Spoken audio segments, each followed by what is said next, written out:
You're just getting in the shower. Hey, guys, give me a minute. Got a fade yesterday for a birthday show.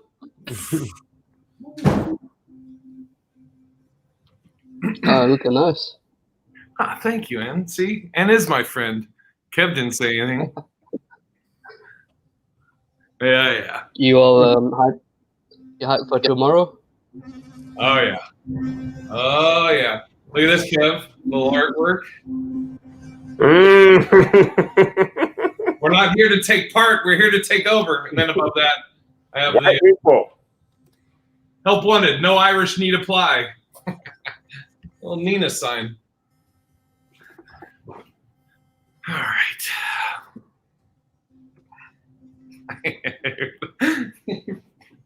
Brush up.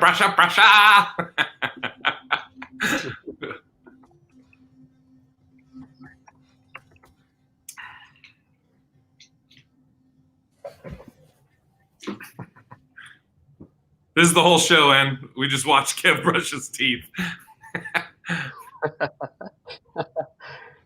Yeah, no worries. I'm fine with that. Yeah. When was the last time you did stand up before tomorrow? Oh man. Like at a club or in front of an audience was about 2 months ago. I did a guest spot on a friend's show. So I just did I think I did 5 minutes. And it's yeah, nuts. So you're out of shape and stuff for comedy. I am excited for tomorrow. I got some new stuff, got some old stuff, and it's like you want to do so much, but you only have so much time. So it's like I got to figure out which jokes I want to do. Yeah, I'm gonna be watching tomorrow anyway. So yeah, good luck to you. Thank you. Yeah, hopefully I don't eat a fat one. When I did the guest spot, it was interesting because that guest spot I did 2 months ago. That had been like about a month or two since I'd been on, and as I was on stage, I could tell I was talking really fast. I was like, oh wow, I'm speeding through this. I gotta chill out. But I think it was because I was just so excited. Juan, what's up, Juan?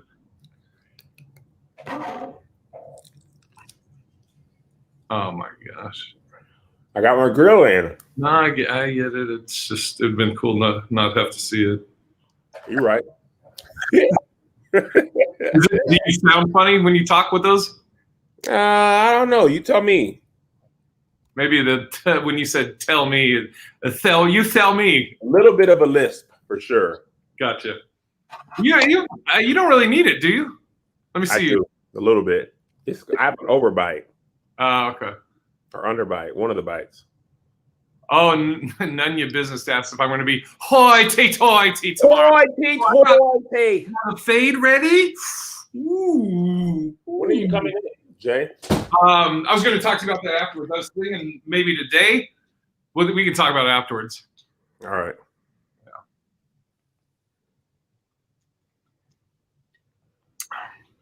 Do I get the unit, Kev? All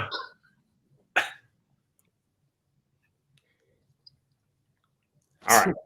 Yeah, I'm excited for tomorrow because I watched the last two. Say one more time, in. I've watched the last two specials. So my wife is currently in America, so that's kind of like our date night. Oh, you're not in America. We don't watch it live. We watch it. No, I'm not in America. I'm in England. Oh. You be watching the comedy shows? Yeah. Watch the last two.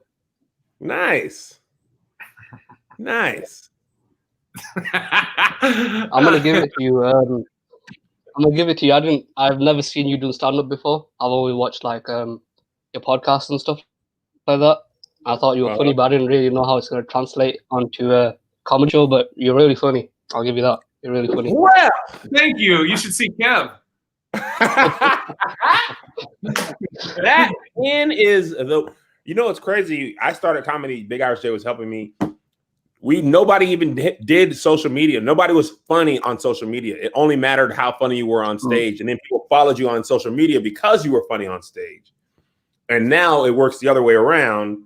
If you're funny on social media, then people might be interested to see what you do, and then they're actually still surprised. Like, I don't know the videos I get, but I don't know if you can string it together jokey ways. All right. Yeah. You ready, Jason? That's what I was worried about, but you know. Well, I'm glad to have made you a believer. Yes, I'm a believer. All right, whenever you're ready, Jay. Hey, what's up, everybody? Welcome to Ask the Show, where you get to ask questions of someone you may not interact with on a day-to-day basis. It's a place to grow, learn, understand, and educate for everyone. That's the glue. I'm one of the hosts, Big Irish Jay, and I'm Kev on stage, and this is Ask an Ice Detainee with N. Clap it up. Clap it up. we in here. Hilarious, Jay. Welcome to the show. N is in England right now, but he wants to tell us about his experience in America. So, walk us through how you became an ICE detainee, and explain to people who may not know what ICE is. I feel like that's a relatively newish term. Started popping up for me at least last 2 or 3 years, maybe 4 or 5 years. So explain to us how that happened, what that is. Sure. So ICE stands for Immigration's Customs Enforcement, I believe. And so basically the way it worked was I came to America in March 2016. And when you come from like England or any sort of like countries where you don't need, like the developed countries, so like England, France, Spain, things like that, you can come to the US for 3 months without a visa. After the 3 months, basically you've overstayed. So I was in America for 7 months, I believe, and then I got arrested. So basically, the way that works, 4 officers came to the house. One of them was FBI, one of them was special agents, and then 2 regular police for the police officers. And they came in, asked me certain things like, where am I from? They assumed I didn't speak English, I guess, because of the way I look. So they were basically asking me like, where's your passport, things like that. And then they found out obviously that I've overstayed, and they arrested me on site and took me to a holding area in downtown Philadelphia. I was there for a few hours, spoke to the embassy, and was told that basically I assumed I'm going to be sent straight back, but when I spoke to the embassy, they said, no, you're going to go to prison. And I'm like, prison? What do you mean prison? So yeah, they took me straight to prison. So detention center isn't really a detention center; it's basically a prison. So I did 11 months in a prison in ICE for ICE. Yeah, and I've got no criminal record or anything like that. It was just because I overstayed. Okay. Whoa. Yeah. Whoa. You did 11 months off the bat for overstaying staying a travel visa, not a travel visa, I guess it's not a visa, right? But Like a travel limit. A travel limit. VWP. Yeah. So yeah, I did 11 months. I did in prison. Not something that I think about it now, and I'm like, I can say to people, you don't want to make me go back to prison. So, I can use that. So when you came and you knew you had 3 months, right? Did you think that if you overstayed, that prison was even an option? No, didn't think that at all. First of all, I knew Philadelphia was like a sanctuary city, so as long as I didn't do anything like illegal, there would be no reason for me to get any like arrested or anything like that. So it wasn't really a thought. I didn't really think that would happen. Funnily enough, so I got on the 4th of October 2016, I believe.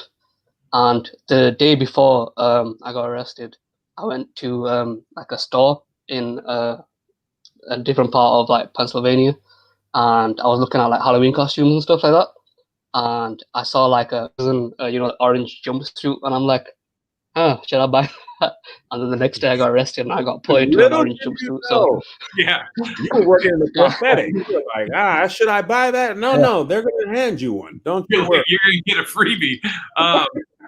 So I'm curious, and do you know like how or why you were they randomly found you or went for you, and why at that time? But why wasn't it at 4 months? It's so random. I'm not sure. I'm not 100% sure. Like I know, like so when you go to America, you have to sign like a card to say where you're going to be staying and who you're going to be living with and stuff like that. Assume maybe it came up on some sort of system and they saw it and then they're like, all right, let's go see where he's at, see if he's there. Other than that, I don't really know. I have no idea. So were you staying at the same address that you like said you would be staying at when you entered the United States? Yeah. So well, that's where you messed they up. didn't really I wasn't trying.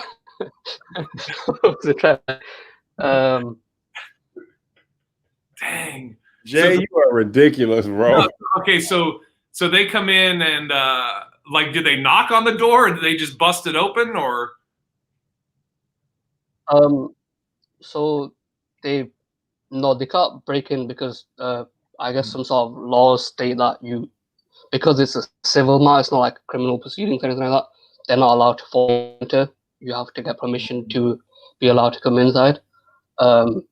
So that's what happened. I guess they got permission from they got permission to come into the house, and then they came in and they saw me. Basically, that's basically what happened. And so now, do they, as they're taking you to prison, or I'm kind of trying to see where your head was at. So they're like, okay, we're going to take you in, and you're thinking, I'm assuming you're probably thinking, they're going to ask me some questions and then tell me, all right, you got to kick rocks, you got to get out of the U.S. I'm assuming that's how you were thinking. Yeah, that's exactly what I was thinking. So I'm like, yeah, okay, I overstayed, my bad. I thought they're gonna. So basically, so I have a wife. So at the time, she was my fiance, black woman. Put that Hey out there. man, all right, man. Yeah. So like when I got arrested, the house, they basically separated me and my wife, or my fiance at the time. So they told her, we're just going to ask him some questions and then we're going to let him go. That's basically what they told her. With me, they didn't give me any sort of information. They just said, yeah, you have to come with us. We're going to ask you some questions. And then, but you're arrested though. So I'm like, oh, I'm arrested, but I didn't really know what that meant because I'm not about that life. Never really done anything like that. So when they called the embassy and the embassy was like, yeah, you're gonna basically go straight to prison. And I'm like, what do you mean prison? Like is this like what you guys call detention centers? Like, is it just a name? But no, they took me to prison. And so I asked them like, how long would I be there for? And they said they didn't know. it depends on, I guess, how long your court cases take. So, well, 10.5 months, 11 months, something like that. For those of you who don't know exactly what a sanctuary city is, LL says a sanctuary city limits their cooperation with immigration enforcement. Was your wife or fiance, is she an American citizen? Yeah, so yeah, she's an American citizen. Okay, so when you are taken away, do they tell you like what's the crime you're charged with? Is it called? I mean, I have no idea how this works. It's overstaying basically. So you overstayed your visa. That's what they charge you with. So basically, from the developed countries, you get an automatic 90-day visa. Yeah, so it's not really a visa. It's like a thing where you can just travel, just to like visit, do some tourism or do, I guess, voluntary work or something like that. And that's about it. Okay.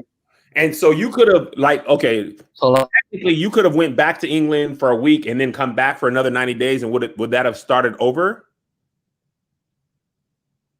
Yeah, but there's some sort of limit to that, so you can't really abuse the system. So they want you to stay a period of time when you return, and then they expect you to like maybe 3 months, 4 months, and then you come back again. Okay, you can't. So that's what I used to do. Like I used to come to America like 2 times a year, something like that. And that was fine. So they take you in. I like to, like with my comedy, I like to try and get people into where your mind was at or where a person's mind's at, and so I'm trying to do that here too. Mm-hmm. So they take you in, you ask them, or you're thinking it's just going to be a few questions. They tell you to leave. So now as they're starting to question you or talk to you, and you say, how I'm going to prison or whatever. How long is this going to be? And they say, well, we don't know. At that point, are you thinking maybe a day or two, or what? Where were you at? When they initially told me we're going to take you to prison, I was thinking maybe a week, maybe 2 at most, just because I know, you can try to find the cheapest flight because you're not going to pay for like first class ticket for me, are they? So maybe they're going to give me like the basic whatever. And so I'm like thinking maybe 2 weeks at most. Yeah, it wasn't really something I was taking into consideration. I had no experience in this at all. And it was a huge eye-opening moment for me because I'm like, what do you mean? Like, it was just crazy. And I had another 2. At what moment did you realize it was going to be 2 weeks? After I went to my first court date. So this was when I was in immigration, like in the prison. I went to my first court date, and I spoke to. So it's basically like how you see on TV, where you have the judge and then you have prosecutor. So you have an actual prosecutor there. There's no other like people in the stands or anything like that, but it's just the 3 of you, and they'll talk to you and say, "This is what you're charged with. What do you want to do? Do you want to you can fight your deportation, or you can choose to be deported. But if you fight your deportation, it could take months, or you can leave, but you don't have the opportunity to. You're gonna get banned for 10 years. You don't have any opportunity to make a decision once you leave. So when I found that out, I'm like, okay, I want to make an appeal, because there were some situations going on in the background that meant I didn't really want to go back to the UK. Plus, I wanted to be with my wife, and I wanted to start like a whole life and stuff. So were you optioned? So you did kind of have an option to get deported right away. You just were like, you wanted to risk that in order to have a chance to be with your fiance, who later became your wife. Yeah. So, but even if you chose not to like fight your deportation, you're still there for like a month, 2 months still. Because I knew a few of the people who just decided, all right, I don't want to deal with any of this. And it depends on your country. Some countries can take like 6 months. Some people were there for like years because their country want to take them back. So it all depends on what country you're from, really. How long it takes. So like people from, like, for example, you're just so in people, prison for now? example, like from, yes, so you're just in prison basically. Yeah, so it wasn't like you know how you see on the TV or the movies where people have like cell blocks and stuff like that. Yeah. It wasn't like that because we had like a separate wing, like an immigration wing, I guess. So the way ours worked was it was like a dormitory type thing, and you have 6 mates or 60 ICE detainees, whatever you want to call them. And you're basically there 24 hours a day. You have a rec which is connected, and you're allowed to go to the rec twice a day, I think it was, for an hour, and then that's it. The rest of the time you're in the dorm. And the way that worked was initially you're dealing like a lower, like there's 2 floors to the block that I was in, so it was called M block.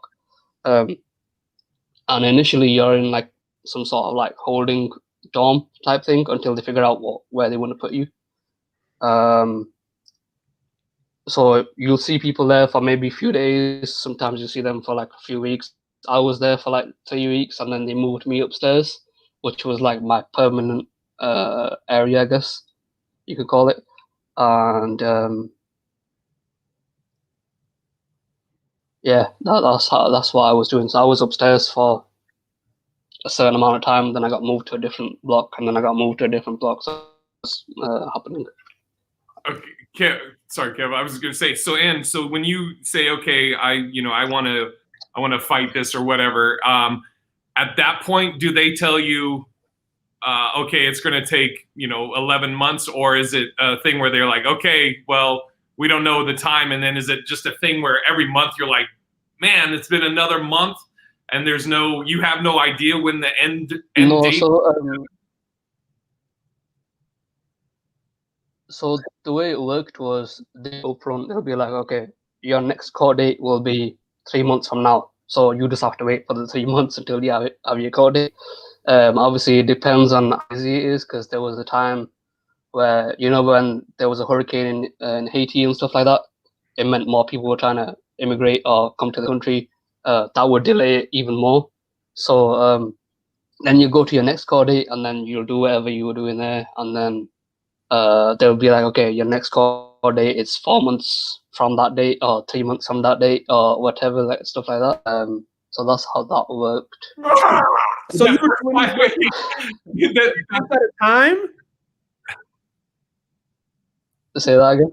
So you were basically going through this process 3 months at a time? Yeah, 3 months, 4 months, stuff like that. When you were like, I want to dispute it, and they were like, when you were like, I want to dispute it, and they go, okay, your next date is 3 months. Were you like, wait, can we go back? I've been thinking this over. Dang, man. That crossed my mind a little bit. Sometimes, like, I had a lot of stuff that was going on in the background. I guess I'll talk to you guys about that afterwards if you want. But yeah, I was more committed to like trying to like a legal resident, I guess, through that. Now, yeah, was your wife? Excuse me, was your fiance able to visit you, or was anybody able to visit you during that time that while you were locked up? Yeah, so you have visitation. So the way it worked was they'd come in. You'd have a certain day. I can't remember what it was. I think it was like on the weekend, Saturday or something like that. So they'll have an hour to see you, and then that's it. It's done. But it was like one of those glass walls where you're sitting in a seat, and you get to see them on the other side. You can't touch them, nothing like that. Yeah. Yeah. So it's basically literally a full-on prisons. Things that I found a bit weird was, you know how this snitch stitches that didn't really apply in immigration prison because you snitch on someone, they're gonna get deported. So snitches get deportation. Well, not the snitches, the person snitched on get Snitches deported. get riches. Yeah, basically. Everybody's asking So about. I want to know. And then another thing that was interesting was. I'm sorry. Go ahead. Go ahead, in. Sorry, go ahead. I was just saying, like, yeah, another thing that was interesting was.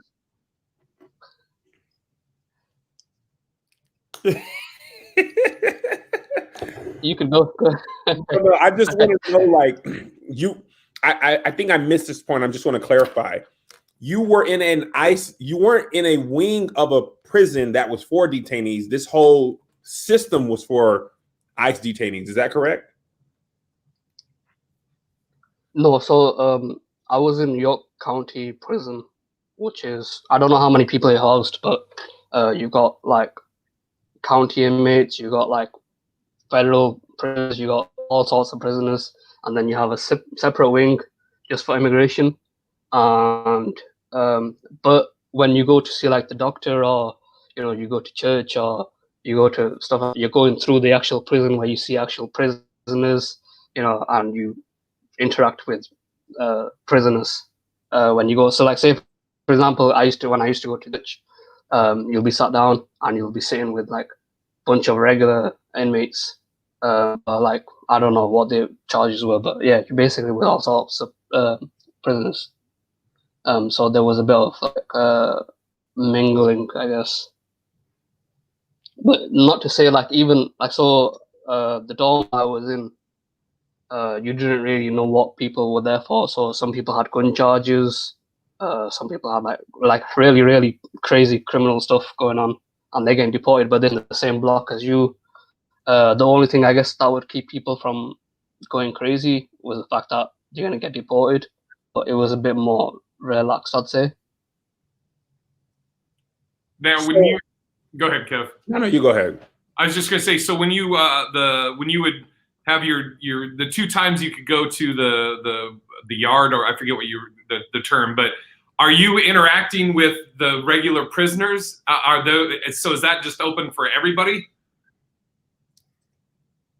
No, so we had like a separate. It's like an indoor recreation area.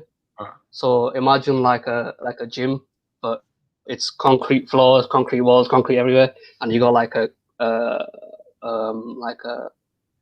fenced off area where you can see the parking lot, and get a bit of fresh air. But the only people that's in there with you are the people that are in your dorm. So the other 59 people are in there with you. So was it? Had you seen like shows on TV about prison and stuff prior to this? Yeah, I've seen prison stuff. What was it like that, or was it worse? Was it different? Like, what was that like? Especially since you were kind of rushed. You weren't in a life of crime, so you might not have been expecting to be in prison like that.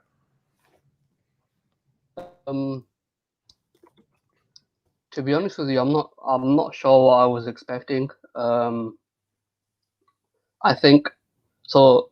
The way I try to work is like, when Joseph went to prison, God was basically looking out for it, and all the guards and stuff was in his favor, I guess.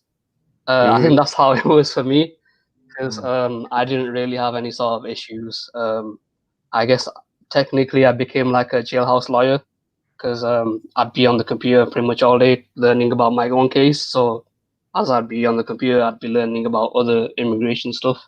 So I became quite proficient in immigration law. So a lot of people would come to me and be like, "Hey, can you help me with my case?" So I'd try to help them word out their documentation, stuff like that. So yeah, a lot of people never really messed with me, because everybody was like trying to be cool.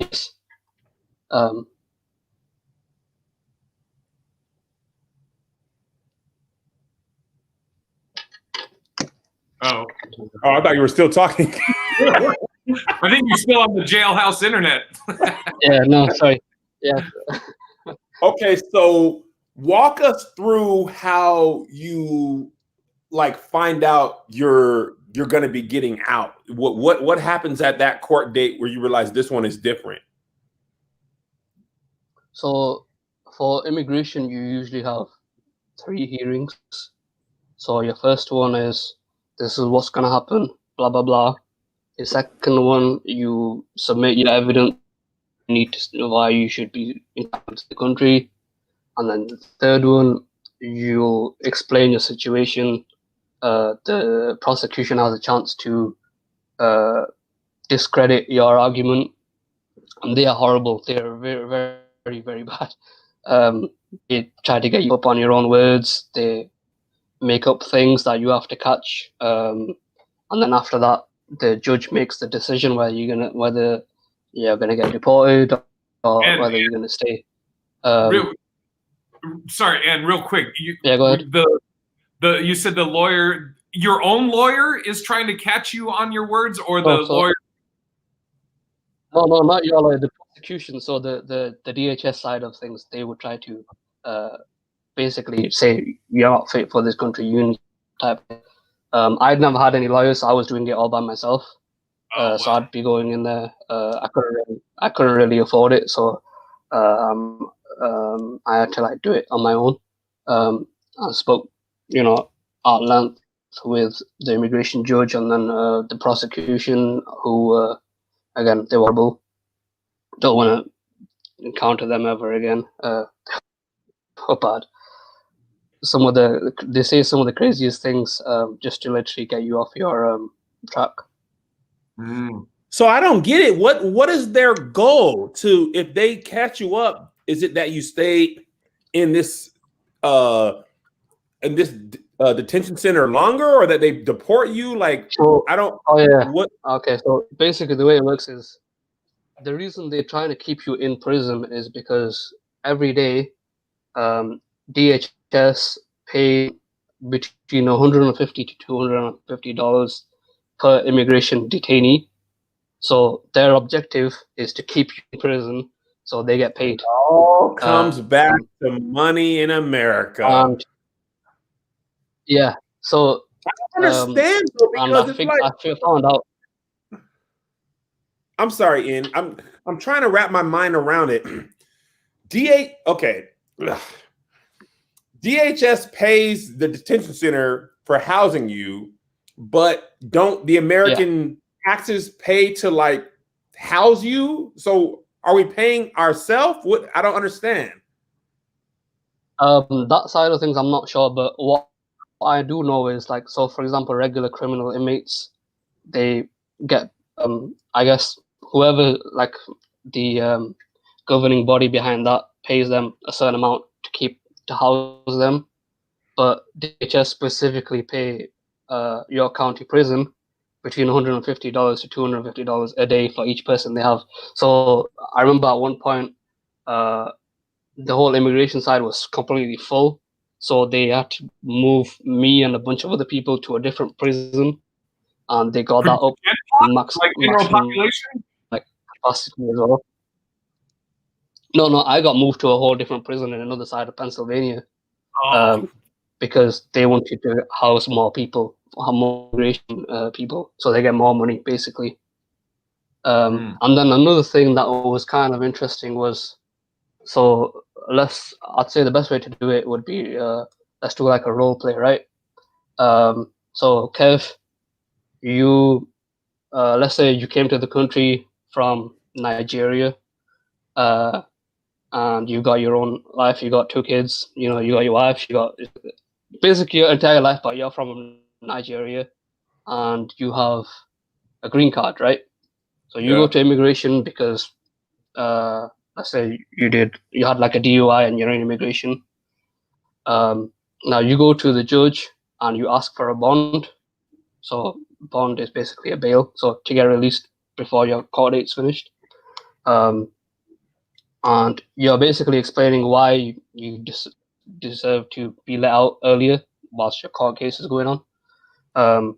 However, because you've got a guard, you're not eligible for a bond, even though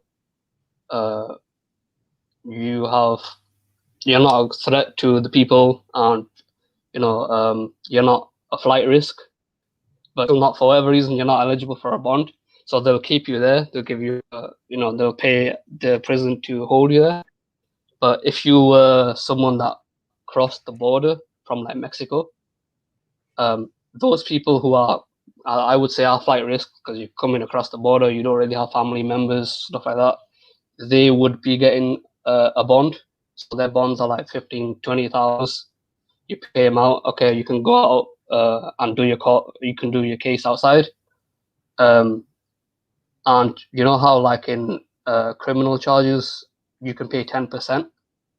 In immigration you don't pay 10%. You have to pay the full amount. So if your bond is 15 grand, 20 grand, you pay the whole entire thing.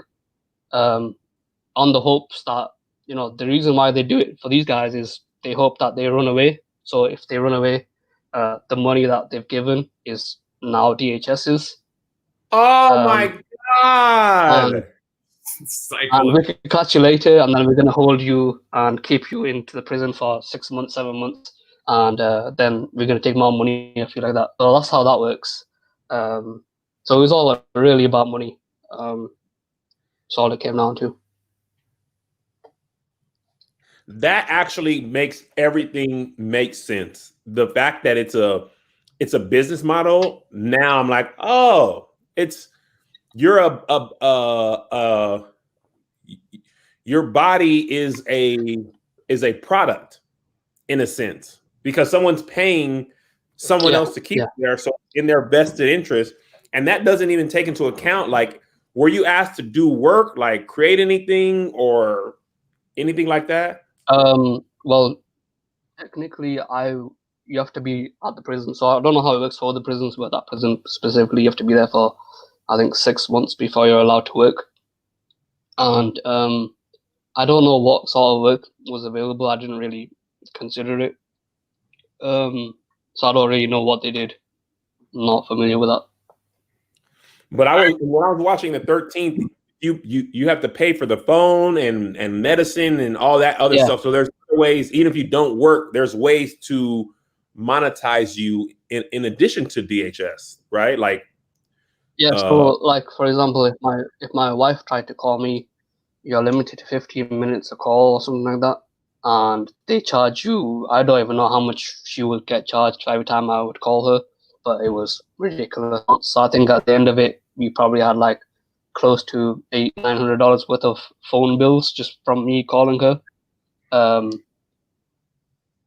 It was crazy expensive. And then obviously if you go to a different prison, their rules are slightly different. They'll give you less time, they'll maybe charge you more, stuff like that. So it depended on the prison you were at.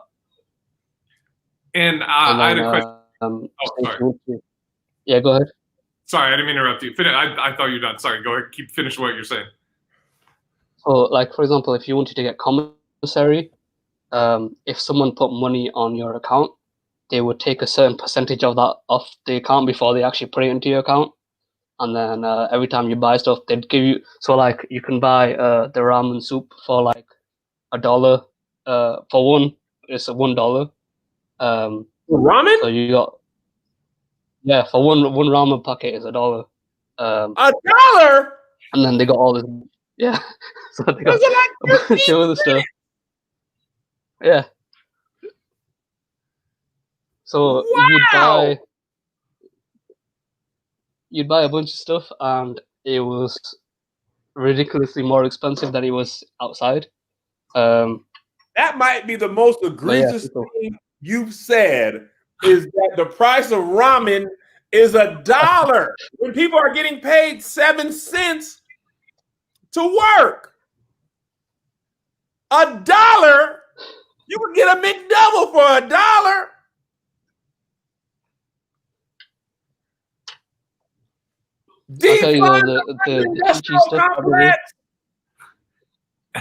And I had here's a question for you, kind of a two-parter. So the people that you see there with you that are going through the same thing you're going through, because you don't hear this happening to like somebody from Sweden or I'm wondering, did you see non-people of color that went through this also? And the second part of the question, without saying your full name, I'm wondering, is your name something that they might look at and be like, oh, this we flag him because of his name? Oh yeah, definitely. So when I went through my whole process, so they did international background checks to see if I had any sort of criminal record. So that meant like in the US, Canada, all basically every country. And then specifically they did for me, which I've noticed they didn't do for other people, was I guess I don't can I say the word, like terrorist checks to see if I was some sort of terrorist. And they had like a whole section because they did all that. So yeah, that was definitely a factor in there. And in terms of like people who weren't of color, so like I guess white people, there were other. You can say that. I'll tell you. You can say. I'll give you permission.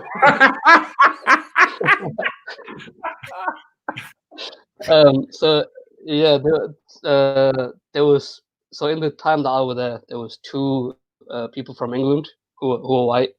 There was also people from like Ukraine, maybe not Holland. I'm trying to think what other countries there were. Not Sweden, but like other like Russia, things like that. So yeah, they were like from loads of different countries. You've got like mainly like, there's a lot of like African countries, a lot of Hispanic, like South, Middle and South American countries. But then you occasionally see like random countries like England, Spain, France. I've seen a few people from like Dutch, like Holland, things like that. So yeah, people from everywhere. Gotcha. India, China as well. Yeah. So when did you know you were going home or getting out? I lost my case. I can't remember when it was, but I decided the decision as well because they weren't really being fair to my case. So that added a bit of time. But the way it worked was when you lose your case, you're allowed to appeal to the Board of Immigration's appeals, which is they take another 30 days to like even connect your case, and that added a bit more time. So like my case ended up in the Supreme Court. I was fighting against the what was his name? The Attorney General of the United States when Donald Trump was in action. Do you remember who he was? No. Whoever it was, yeah, that guy. I was basically up against him, fighting by myself. Obviously, I lost that, but yeah. So when you so when I got deployed, I didn't know I was going to get deployed. I still thought my case was, because it wasn't really finished technically. It was still going on. I thought like they wouldn't deport me, but randomly in August they came and they were like, all right, pack your bags, you're done. And I'm like, what are you talking about? They were like, yeah, you're done. We're sending you back to where you came from. And yeah, that's it. They don't really care about where you live. Yeah, they don't really care about. So the way it worked was two police officers, well, not police officers, they were like some sort of immigrant, like social security, I guess. Took me to New.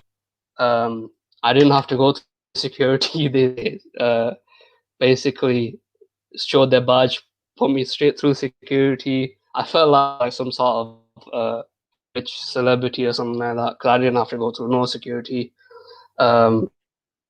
Went was to the border, here. You had at the gate, and they just showed the badge. Yeah, so what was badge, and then they were like, "All right, you're gonna go." And before I left, sorry, go ahead. no, I was just go ahead. Go ahead. So before I left, they said,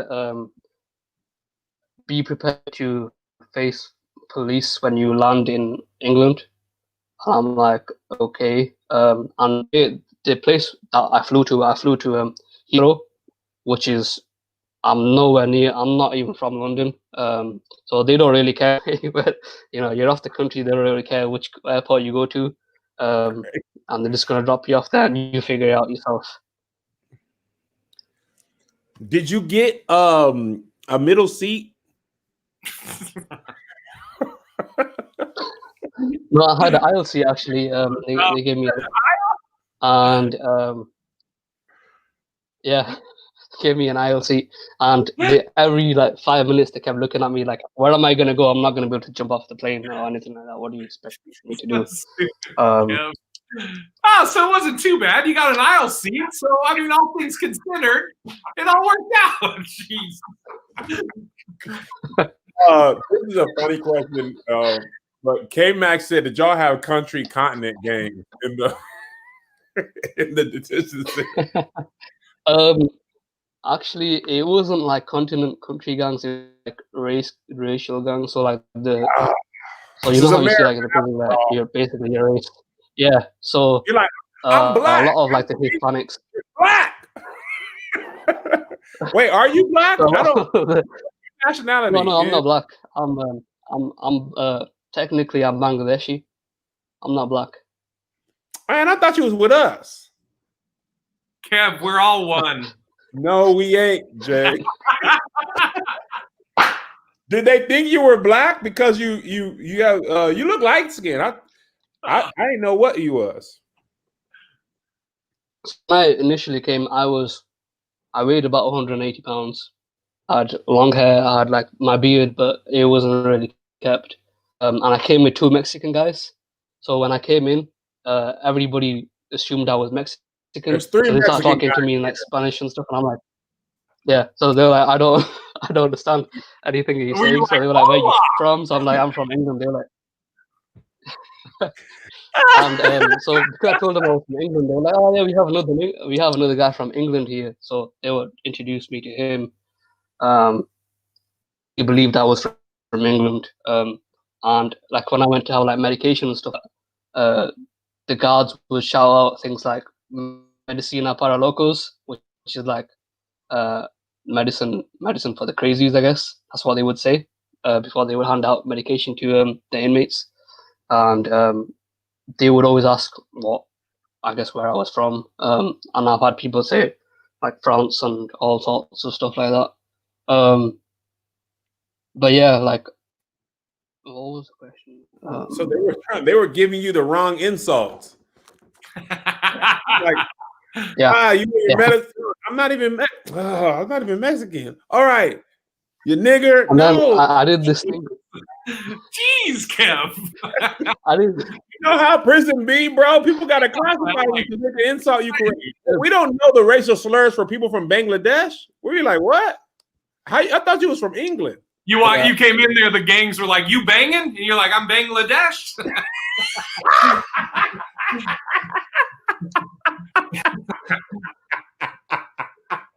You're an idiot. You're an idiot, Jason. And somebody asked, how did you keep your wits about you? Like, how did you my question. meditation? Yeah. How did you keep yourself sane during this time? Faith, meditation, etc. So I at the time I was I'm still a relatively new Christian. Before this, I was Muslim. So a lot of what I did was our Bible, like our lot. We had like the small old. I think it was it just the Old Testament? It was just the Old Testament. So I'd be reading that back to forth every single day. I got to a point where I think I read it like 10 times. And then from there, I'm like, all right, it was in like Old English. So I'm like, I don't really understand it.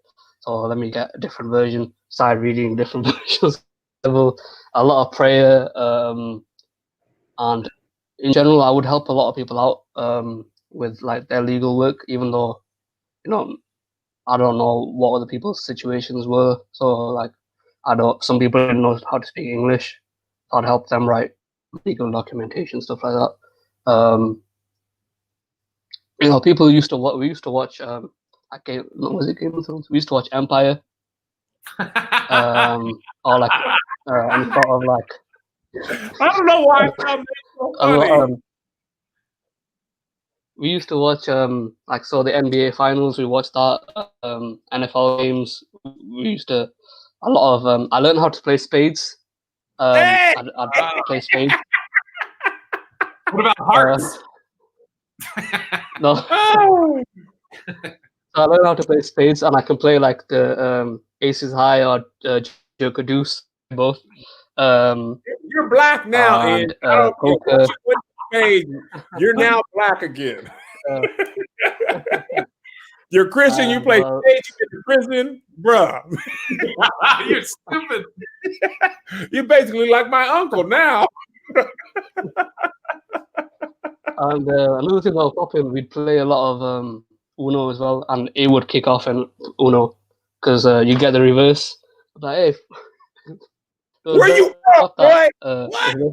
Bangladesh.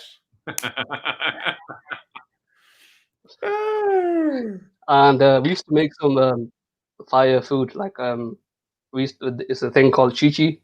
So you add $1 ramen and a bunch of other stuff, and you mix it all together, and you make some like banging food. That's another thing that we would do. Spread? Say again? Is that like a spread? No, it's like a mixture of so like a bunch of like noodles with the seasonings, and people would buy like sausages and stuff like that, crisp packets, or you guys call them chips, packets of chips, mixing it all together. And some people would make like tortilla out of random stuff. I don't even know how they make it. But a lot of people were like very clever with stuff that they can bunch of stuff. People made pizza in their own dorms, things like that. Wow. So that's what I would do mainly. Do you are you not allowed to come back to the United States now for a certain amount of time?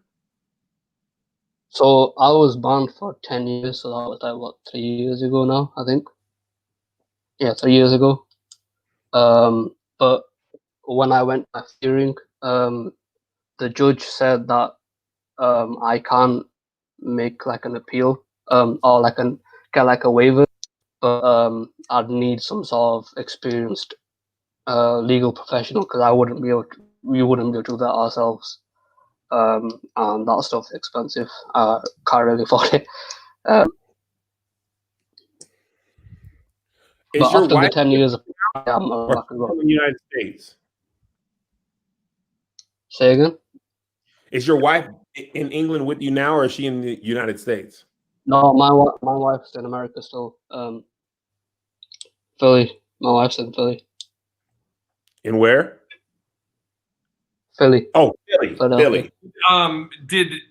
Was she affected at all as part of your ban? Meaning, like, was she, harboring a fugitive or anything like that, or is there anything that stipulates she can't come to you?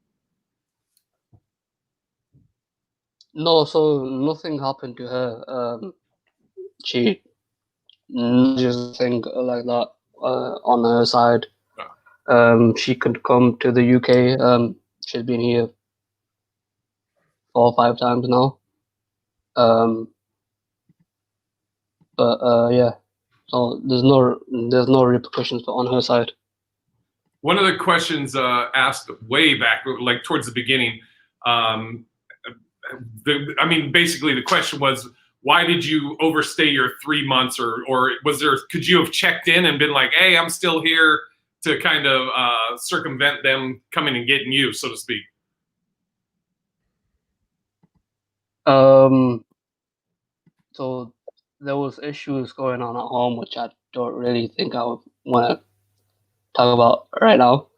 No, that's fine. But there was that, and then obviously I wanted to be with my wife as well, or my fiance at the time. I wanted to actually have life with her, and I don't know. I guess some of it may be to do with like being young and naive. I guess not really understanding the process. But yeah, Man, this is crazy. Man, I forgot my question. Oh, there's Nunya had a good question. I'll tell you guys another thing. Oops. I'll tell you guys another thing. So for example, okay, can you? So I'm not on a no-fly list. I don't know if I can go to Canada because I know Canada and America share like immigration information. So I'm not sure. I've not tried because I don't want to go there and then they put me in a prison too. So Hey, I'm not even gonna risk it. I don't even want to do this. I don't even watch American TV shows. I don't want y'all. Nah, he was watching Lovecraft. You be over here watching reality TV. We coming to your house now. Yeah, so I don't really want to risk that. So I don't know if I can. I don't see why I wouldn't be allowed to go to Canada. I'm not technically banned from there, but again, I'm not going to risk it right now. And another thing I was going to say to you guys was, so being in there, I speak to a lot of people like African countries or whatever, and like people in Asia, and the things that they would do to come to America is ridiculous. So a lot of them would fly out to like say Brazil or Panama or something like that, and they would watch all these different countries, so maybe like 8, 9 different countries, just to claim asylum in America. So a lot of them have told me that they'll see like families, pregnant little children, see people die to America, and it's crazy like how much they try to how much they're doing just to try coming into America. When your time is up, are you going to try and come back, or are you going Yeah. to come to England? So there's a lot of stuff going on in the UK, like personally. So that's one reason why I wouldn't really want to come here. So, but there's a bigger cost of me going over there. So like, I think the last quote we got from like a lawyer was like $10,000 to even like, and that's not even a guarantee that I'm gonna be back. Like that's not even guaranteed that I'd be back. That's just they'll make an attempt. So that Enough. Thanks. yeah, Man. I agree. That's crazy. You got anything else, Jay? No, I'm looking at see if there's anything that came up. You know what? This will be the last thing I ask. How are you overall and now? I mean, mentally, your relationship with your wife, everything. How are you? I'm gonna give you this one, Jay. That's a good question. Give you this 1 point. I'm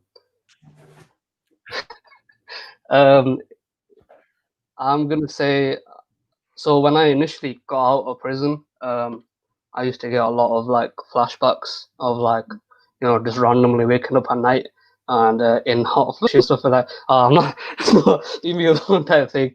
Like, but I don't really have that anymore. In terms of like, so when I was in prison, I was 180 pounds. By the time I got out, I was like 90 pounds, I think, weight.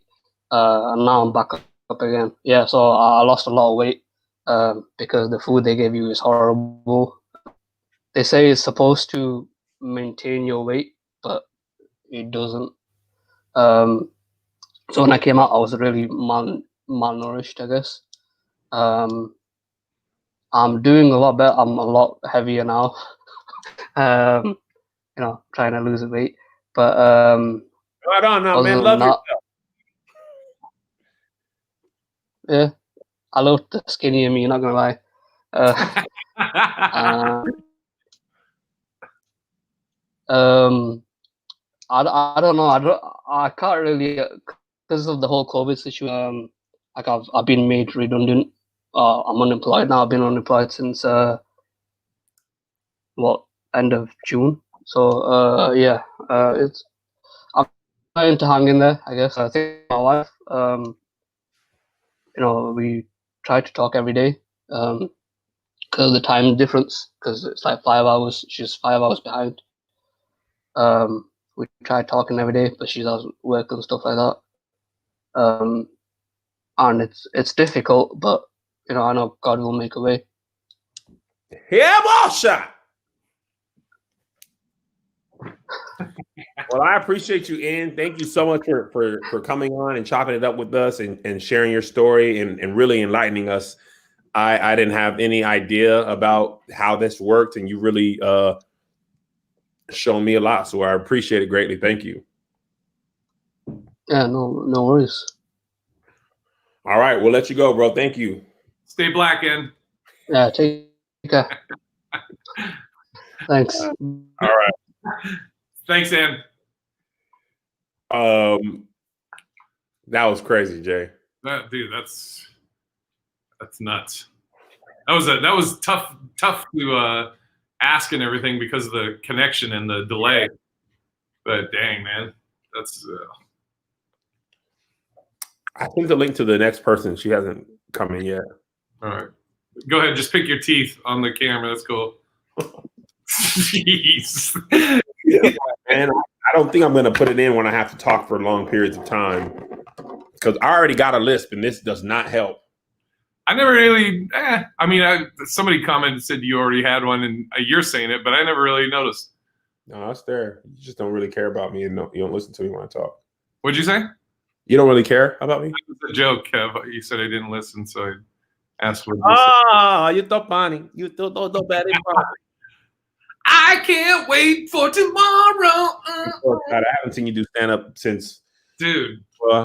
You did Kevin Stage and Friends. Was that this year? That was this year. I mean, I went with you out on the, some of the church dates, but this ain't gonna be that church set though. Okay, all right.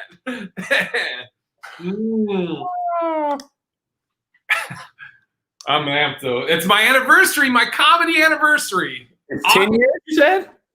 12, dude. That's what I was looking at that and I was like, oh my gosh, this is on my anniversary, August 28th, 2008, Kennedy's Midtown.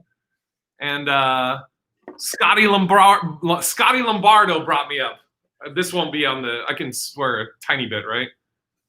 Tomorrow? No, right now. Just to tell you what Scotty said. No. Okay. This is a Kev on Stage regular. Okay. All right, I get it. Time? What? Somebody said ask an ice medium. Yeah, that's what I told you. You sent that thing out. I was like, what is an ice mystic or ice medium?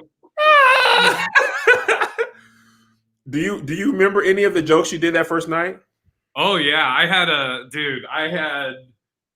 it's so crazy because I can't watch. I have the video and audio, and I will not watch it because I'm just like, let me watch it. I'll let you watch it. I had a buddy watch it, and I was like, you got to take it in the other room. I don't even want to hear it. But I had a joke about my gay buddy was I was asking him about. He said he was in a basketball league, and I was like, oh, dude, I could play hoop. I wouldn't mind. And he's like, oh no, you can't join. It's a gay basketball league. And so the whole joke was like, well, how do you prove that you're gay? Like, can't I just say I'm gay? And then it went into like some stupid thing about what's up. They're like, nah, you got to show us. Yeah, I'm like, do I gotta hook up with somebody or what? Like, how do I prove this? And then, dude, it was awful. I was like, do they have like gay NBA team? Yeah, dude, it was bad. And then I had to I'm trying to think what else. Dude, it was brutal. Hello. Hi, how are you? I got Jay. at 12, so I want to jump right in. The audience is already here, Laura. Okay. Is there anything you don't want to talk about? It's kind of hard to say because you're already on here, but anything you're uncomfortable, you can email it to me real quickly as well. Or you can just say you rather not answer that question if you feel like that.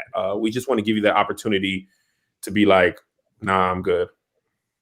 No, I don't think so. Yeah, I don't think so. I would have loved it if Laura was like, I knew you were going to ask me that. That is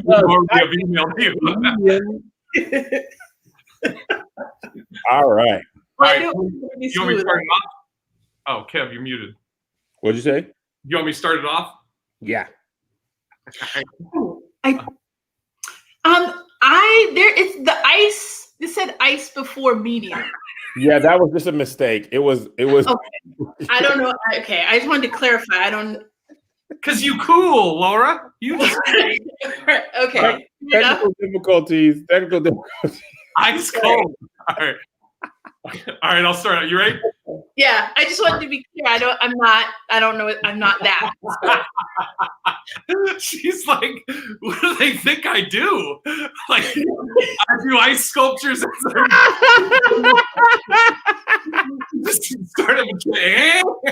all right. Start. No, that is so funny. The way it was just one thing, one note. What? All right, let me start. Oh, All right. Hey, what's up, everybody? I can't even talk. Hey, what's up, everybody? Welcome to Ask the show, where you get to ask questions of someone you may not interact with on a day-to-day basis. A place to grow, learn, understand, and educate for everyone. That's the glue. I'm one of your hosts, Big Irish Jay, and I'm Kev on stage, and this is Ask an Ice Medium. Oh, sorry, guys. That's an inside joke for Patreon, but that's why we were laughing. This is Ask Medium Mystic with Laura Knight. Welcome to the Laura. Thank you. We had either last week or the week before, we had Ask a Christian tarot card reader, and now we have Ask a Medium or a Mystic. For those of you. Those of us who don't know what the difference is, explain to us what you do. Okay, so I'm a mystic, and one of my abilities or gifts is mediumship. And so when I shared that, it was options to talk about, but we can talk about both. And so what a mystic is someone who helps you to understand things in the unseen, or bring things in that are in the unknown into bring understanding to things that are unknown. So like Michael Beckwith, he doesn't call himself a mystic, but he would be considered a mystic. Does that make sense? Are you right now, Kev? I'm looking at Michael Beckwith to see if I recognize him. Oh. No. I'm not familiar with Michael Beckwith. Okay, that's fine. So, for example, what I often say, and one of the reasons my clients come to me, is I say that I help you see, I help you understand, or I bear witness while you discover for yourself where spirit is embedded in your day-to-day life, right? So and it's not limited to people who are just spiritual. The people who have a specific religion also are my clients. And so for Christians, it would be Jesus, right? In your day-to-day life. And I know there's the Bible and pastors and all other stuff, but if they're unsuccessful in those, from in that space, I can be of assistance. It's easier if I have an example. Give me a second. So I know. I one of my foundational precepts is spirit, mind, body, right? And the spirit is ineffable. It's beyond the mind. And oftentimes we are aware of it. Our mind is aware of it, but it doesn't necessarily understand it. Doesn't understand it easily. It takes time for whatever spiritual information to come to our mental awareness. And actually, the National Institute of Health confirmed that they call it a biofield, but they actually confirmed that. If there is, because usually people don't understand this, is there someplace I can share a link with you? Yeah, there's a yeah, to the very right of the broadcast on the other side of the comments, there's a thing that says private chat. All right. And so I'm going to share this. Okay. And, send would help. And so if you go to that link and you scroll down to the conclusion, you can read the whole research, but you probably don't want to do that now. And it says, it confirms that there is this energy, an electromagnetic energy that we all have, that we can influence with our mind at a distance and close up. Excuse me. So that confirms, scientifically that we have something else beyond our mental capacity. So that's what I refer to, and that's what I'm referring to when I speak about spirit. And also then there is the greater spirit, whatever you believe in, or if the higher level of yourself that we connect to, that we use as a guide that guides us. And so for people who believe in a religion, that would be their God. So that's what a mystic. Well, that's what this mystic does. Is that helpful? Go ahead, Jay. Oh, no. I was laughing at what she's like, that's what this mystic does. Somebody asked how do you train to become a mystic or a medium? By the way, you can title this, Kev, A Medium Interviewed by 2XLs. Laura liked it. Laura, that's all I care about. Laura liked it. It was great. It was great. It was good. So my journey, I've been like this my whole life. And, for the sake of time, I'll just share one story. When I was in high school, I grew up in a heavily predominantly white space. And I just say that because I assisted some people in talking to their parents who I'd never met before and who are on the very WASP side of town. And so I was someone who came in and was explaining things to strangers, and, their child brought me in, but then they asked me to come back as a 14, 15-year-old to adults. So it's not something that I necessarily trained for, but what happened was that, I've always been of service, and I've always had this knowing, and I've trusted it. And as time has gone on, there's just been more demand. And what I have sought to do is to learn more about the specific things that are my gifts, that are my superpowers, and hone in on those. And honestly, the best way to train is to ask and to test. So if this is me, if this is true, then prove it, right? I will admit that it's not like a dirty secret, but I was a Christian for a short period of time. You hear that, Kev? It was a dirty secret. It's not. It was wonderful. We welcome you. Yeah, especially when you have to stand up as a stranger, but whatever. Yeah, so it was good. But there was a moment where I was like, okay, Jesus, what is really? Don't call his name like that. Don't disrespect our Savior. You're so annoying. All right, Jesus. Don't do my boy. That's Big J, JC. Yeah, the tone was reflective of where I was at. Oh, okay. In my path. And I did say it like that because I was, the come to Jesus moment, I came, I'm like, all right, well, you show me. Because I was doing, I was pouring my all into this faith, and it just wasn't aligning with me. Specifically, the mediumship piece, actually. And I had so much respect for the church that I was with that I would not do anything that went against their teachings while I still called myself a Christian and associated with them. And so that was, so he showed me, like, you can go and do something else. And, it was just a great release. So to answer that question, I'm sorry it was so long-winded. Ask whoever, whatever, even if you don't quote unquote know, just ask. Just trust that there's something around you.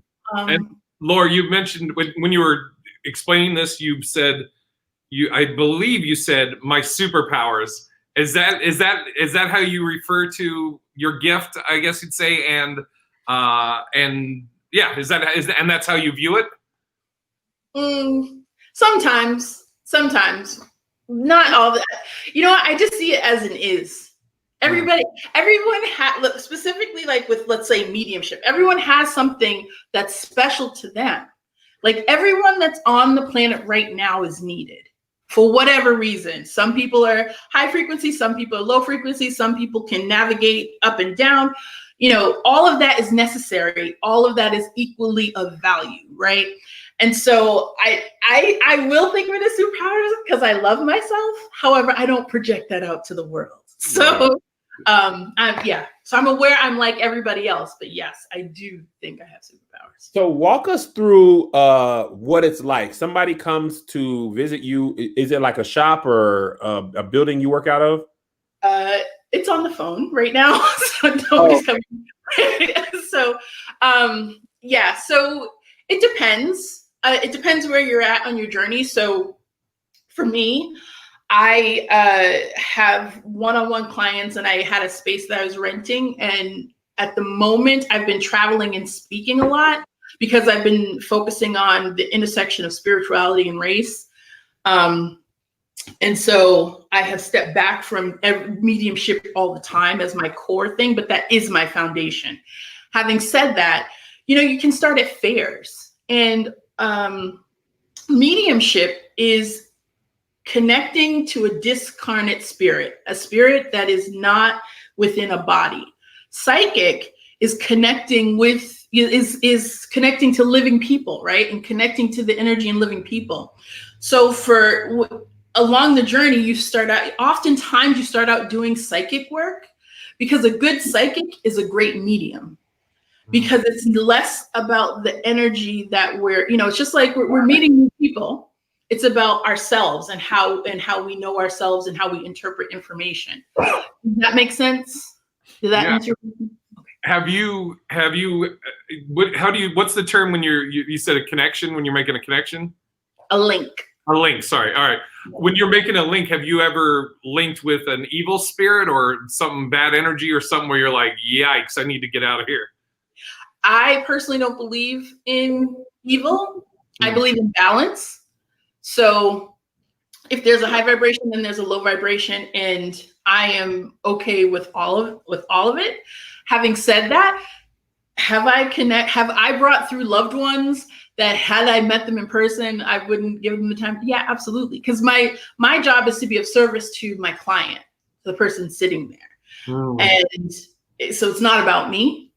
And I know that I'm safe, and I'm not alone. So oftentimes, one of the first things that people in the metaphysical world know or learn is you learn to connect to your community in the unseen, right? For those who are all about the highest and best for you, and they will work on your behalf. It depends on how, that can be a whole other topic, but yeah. So that's how. So to answer your question, yes, I come into contact with spirits, with people that I would consider. I would low vibration. Yeah, they just a different vibration than mine that are not in alignment with.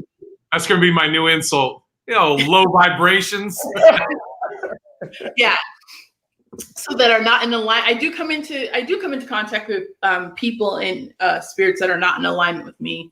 But I do my job and then I keep it moving. How do you make sure that link is disconnected when you want it to be? That's a good. This is a very good question. So one, That's a good question.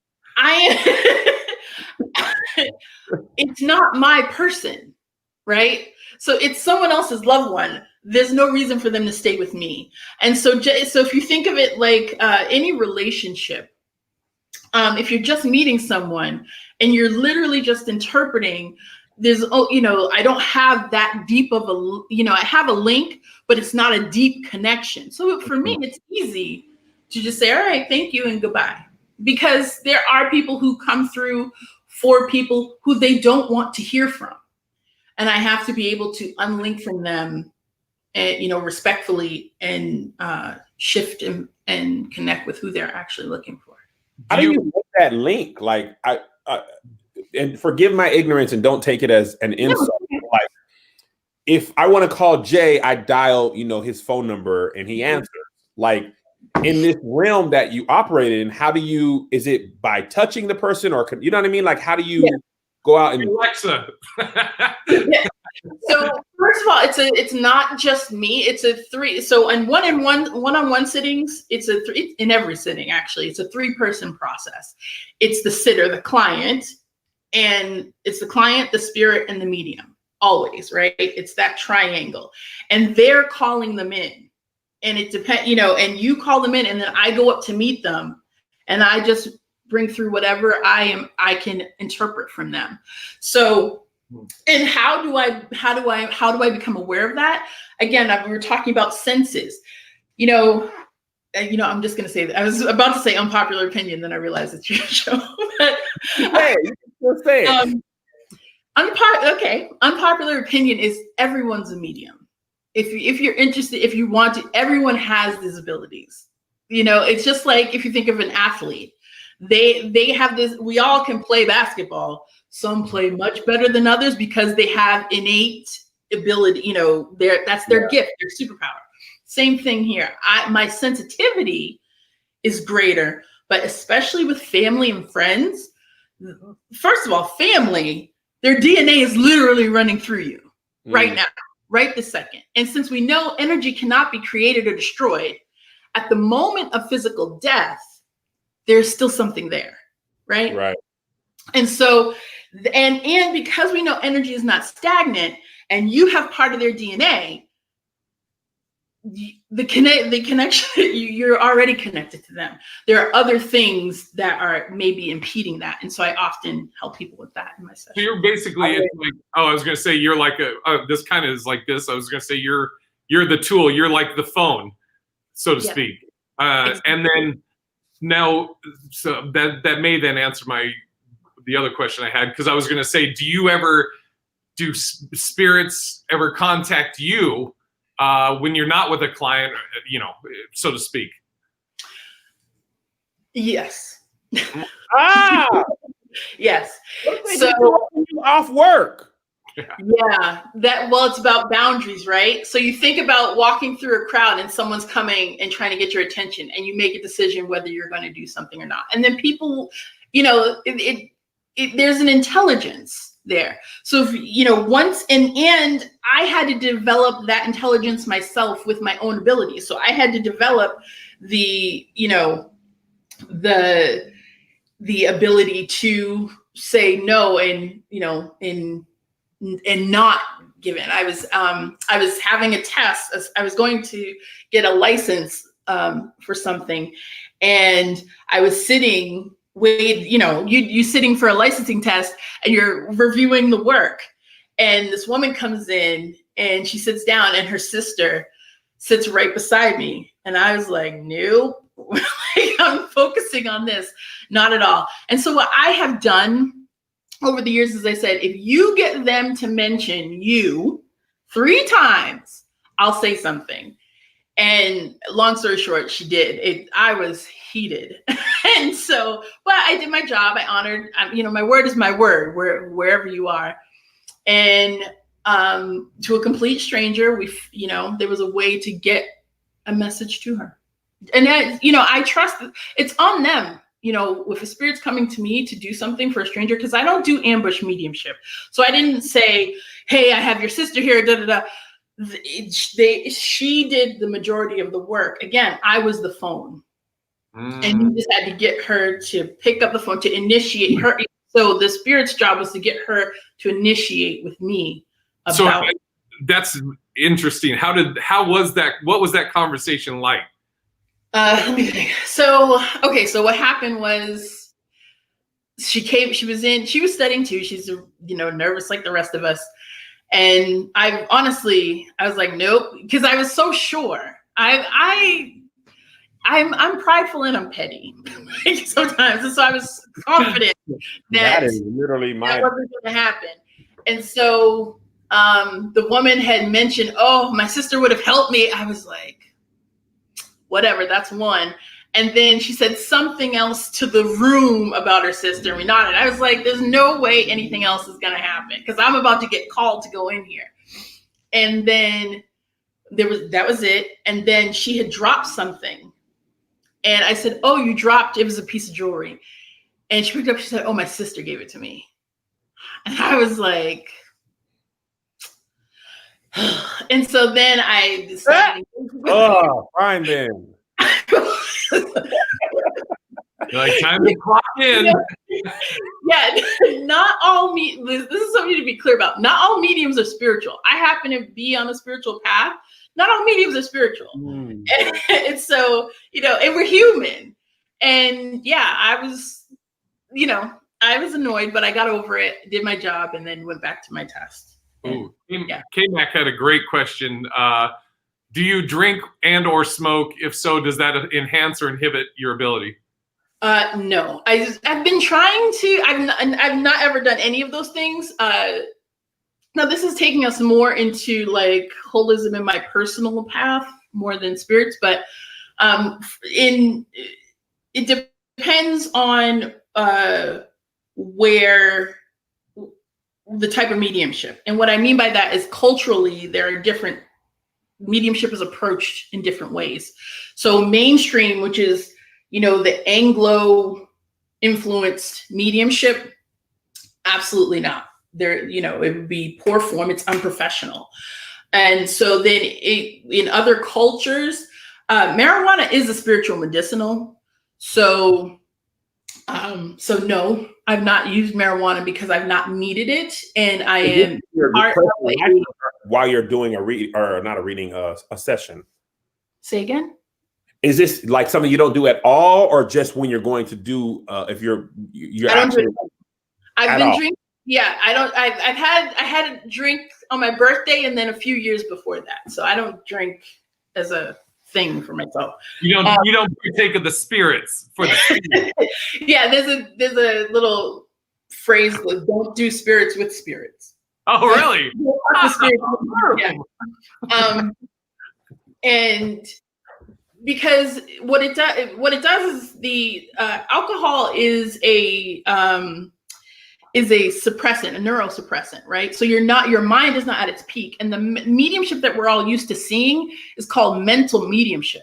So if your mind is suppressed, one, the information is already, if you or your sitter or your client is under the, has had alcohol and their system's already depressed, and the quality of the message of the whole moment is changed.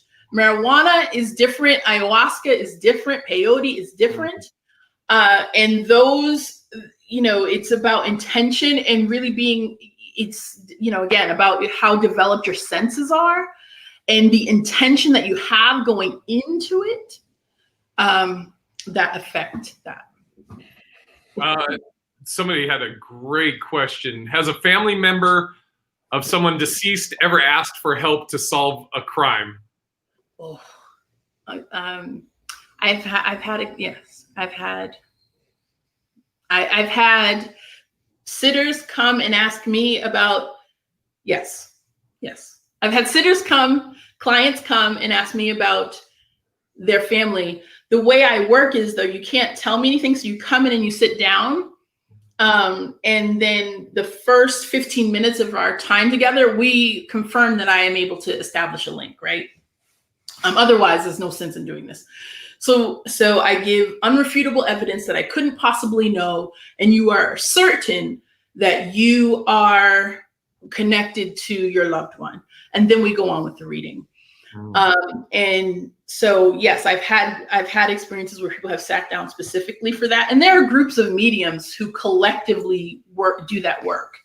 And I usually refer people there. But if they're looking, this is just me, my like Laura, the person, the ego. I definitely have, I'm not in alignment with police, especially in the United States. And so I would tend to I'm not the one you want to work on them, but I can refer you to excellent mediums and sites. I could help you solve a crime, but defund the police. So no, I won't be doing that. This question, we have this, and I'm not familiar with either of these shows, but what do you think about shows like Long Island Medium? And other people were asking about Teresa Caputo. Are you familiar with her show? Yeah, Teresa Caputo actually has a she's been tested. She's been rigorously tested before she ever got her show. So to my knowledge, she's a quality medium. One, it's a show, so it's edited. Also, like I said,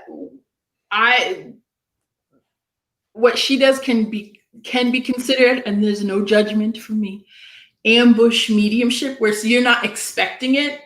And for me, death is such a sacred thing, and connecting with someone who has passed is such a sacred thing. And I know that I wouldn't want it to be, I have many people in spirit, and if someone just walked up to me while I'm going about my day and just started talking like about my sister or my dad, I don't know what my reaction would be. And so I don't do that.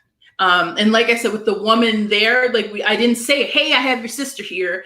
Hey, we just got to talking, and I just shared some key things that her sister wanted her to know. And that was the purpose. That was the moment. And that was different. And, it was something that could be said in a public space, and that she was able to receive and continue about her day. Because there's a here. Sorry, I didn't mean to interrupt you. Do you have in your line of work, do you have a personal person where you're like, man, this person is killing it? Like the LeBron James of mediumship, so to speak? Larry Bird? Oh, yes. Well, in the UK, mediumship is a profession. Like, it's licensed. Really? Yes. And they have you can go to jail. Like, it is a profession. So in the UK, it's really considered the preeminent school for mainstream mediumship, not indigenous media. There's not the other kind of mediumships. It's called Arthur Findlay College. And so there are tutors there who are amazing. And so there is Simone Key. She is a British medium that she heard a few others, but she's and this is many. Her and Lorna Hines. Lorna is in New Jersey. Miss Lorna she has information.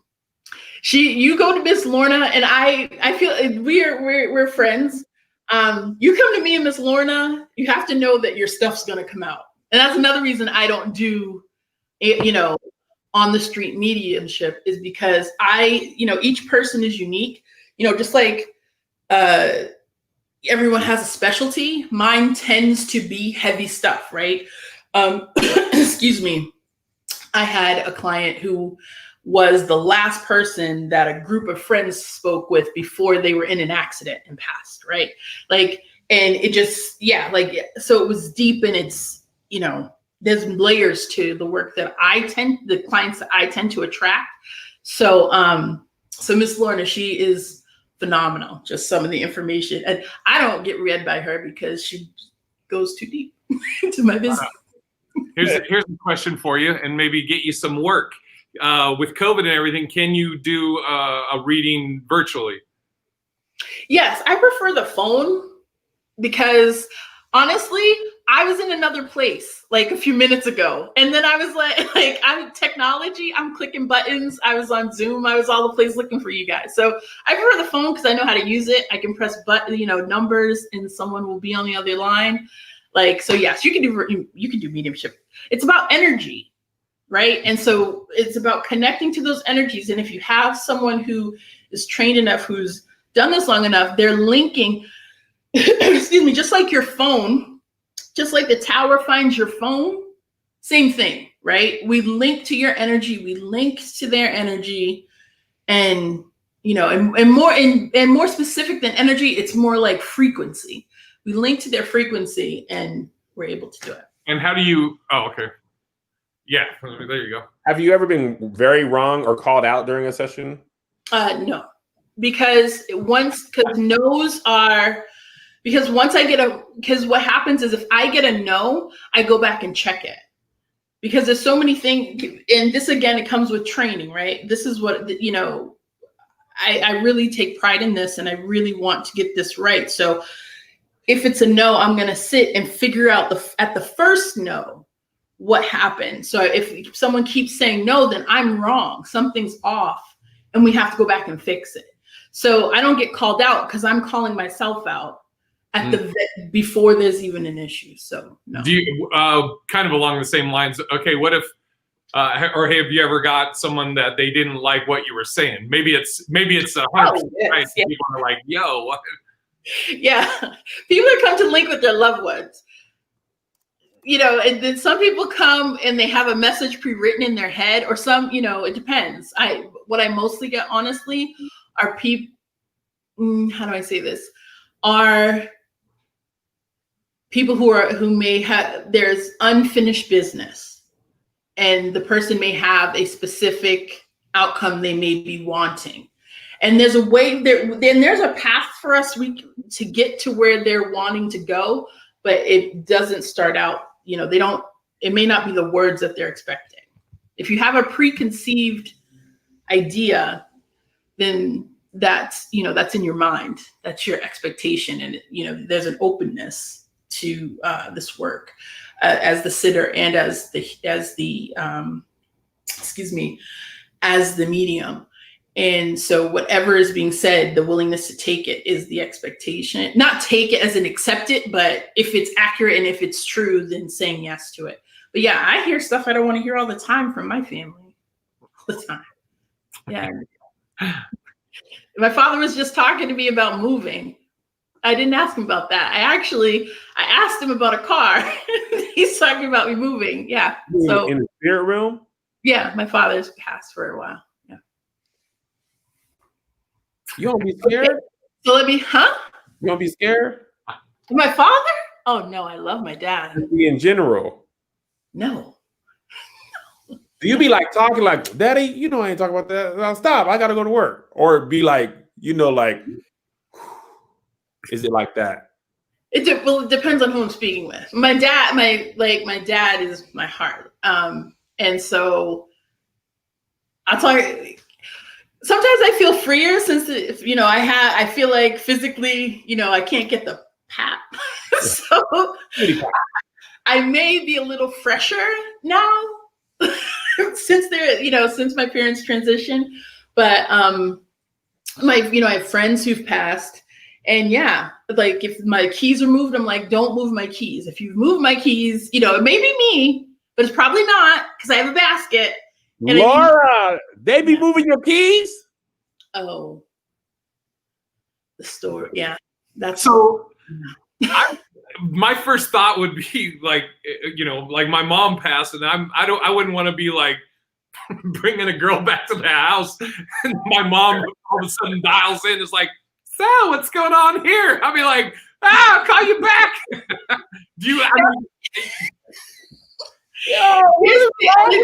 Man. There's boundaries to these. So people always wonder, are they seeing me in the shower? Are they with me in the shower? They're not with you in the shower. They're not with you during sex. They're not with you, whatever else. When you're doing disgusting things, whatever that is, they're not. First of all, they don't want to be with you. and here's how it worked. Like, well, let me I'm not going to say how it works. Let me offer a way. Is that just like I said earlier, there is, you know, we are busy. Half part of our spirit is busy keeping this body going, right? Keeping it animated. Excuse me. And so once physical death happens, that frees up a lot of energy. And so who knows what they're doing? My dad says he gardens, but who knows? But when we think about them, a thought is a thing. A thought is a frequency of energy sent out. And that's why when we think of our loved ones who passed, we have a memory come in that can be overwhelming because we've called them. That's calling them in. When I run through a little thing with my clients, and yeah, that's how you call them in. I said, just think of them. The memory, have a memory, and it just pulls them right in. But if you're not thinking about them, why would they be there? Well, maybe now you will. I am so sorry. I have to go. Oh, okay. I feel like we didn't get to ask you everything we wanted to ask you, and this is my bad for scheduling my time like this. But I appreciate everything you said so far, and I want to have you back to continue this conversation at another time. But I have an audition, and I don't usually. Is it Weight Watchers? No, Jason. But I thought I had more time, but I am running out of time. Plug your stuff real quick, Laura. I'm sorry? Plug your stuff. Where can people find you? Oh, social media, you mean? Instagram. I haven't updated it in a while, but you could go there. It's Laura Knight Conduit on Instagram. I'm in the discourse. Oh, okay. I don't remember what my name is. It's Laura Knight something Vine or something, but yeah, with an E, because I accidentally deleted that first account, and Instagram is serious. They deleted everything. I couldn't get anything back. So, all right. Conduit with an E? I'm sorry? How would you spell that? With an E at the end, because the first way you spelt it was my original account, and I deleted it by mistake. So this is right. You take the U out. Darn it. I'm sorry, Kev. Would you like me? Now it's like reading in front of the class. You put "Can you do it? Can you do it? Can you do it?"